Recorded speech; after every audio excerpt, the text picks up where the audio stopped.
escrevi sobre isso na minha coluna hoje, né, que o Anderson Torres, que foi ministro da Segurança do Justiça e Segurança Pública de Bolsonaro, e depois secretário de Segurança Pública do Distrito Federal, que está no meio desse furdúncio todo, afinal de contas, ele mudou, né, mudou a estrutura do policiamento do Distrito Federal e viajou, né, então ele teve a sua prisão decretada, né, no mínimo por omissão, né, ele, na verdade, era o homem forte do governo Jair Bolsonaro, o Anderson Torres. E de homem forte, ele pode estar virado agora um homem-bomba para Jair Bolsonaro. Por quê? Porque se há alguém que sabe quais foram os atos golpistas, que conversou com o Bolsonaro, que discutiu com o Bolsonaro, quais eram as possibilidades golpistas, né, para o presidente da República, é Anderson Torres, né?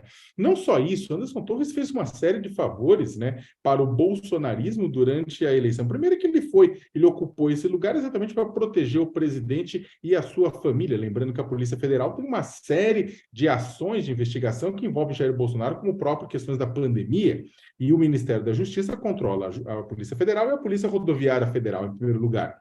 Em segundo lugar, por exemplo, ele no dia da eleição, como a gente estava comentando aqui, no segundo turno, a Polícia Rodoviária Federal, que está sob o seu comando, né, o Silvinei Vasquez, que era diretor, era comandado dele, eles bloquearam rodovias, criaram postos de controle nas rodovias, dizendo que iam fazer uma espécie de blitz, mas na prática estava atrapalhando a vida, principalmente de eleitores do Nordeste, que iam para os lugares de votação, né, ou seja, uma atitude golpista. Depois, protegeram, né, golpistas que bloquearam estradas em todo o país depois do 30 de outubro por não aceitar a eleição. Não só não tiraram, como você tinha cenas de policiais federais confraternizando com golpistas, né?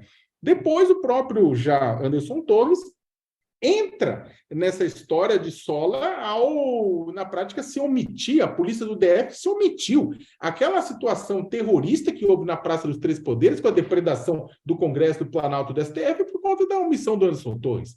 Depois disso, o que acontece? Descobre-se um documento de caráter golpista dentro do armário do homem, e ele dá uma justificativa que ofende a nossa inteligência, do tipo, eu recebi e ia jogar fora. Aham.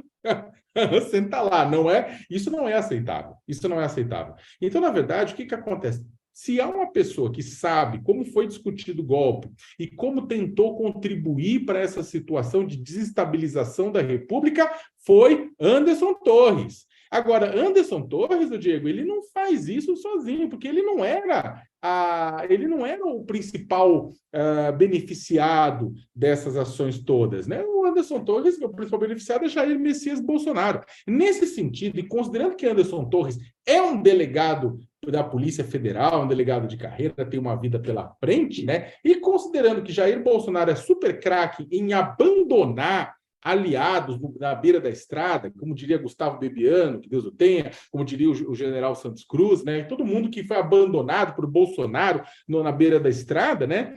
E por mais que ele tenha sido fiel, o Torres, à família Bolsonaro, ele pode ser abandonado a qualquer momento, né? E ele está com a prisão decretada. A pergunta é, será que naquele momento, no silêncio da prisão, na solidão da sua cela, ele não vai poder refletir, né, se sentir que foi abandonado pelo núcleo duro do bolsonarismo, por empresários que financiaram o golpe, pelos correligionários que não querem se contaminar com o contato dele, ele é do União Brasil, vamos lembrar, né, que foi abandonado pela família que tanto ajudou. Será que ele não poderia delatar? E se ele delatar, Diego, só para terminar, se ele delatar, muita coisa vai poder se encaixar, né? Como disse o professor Campilongo aqui na nossa conversa, né?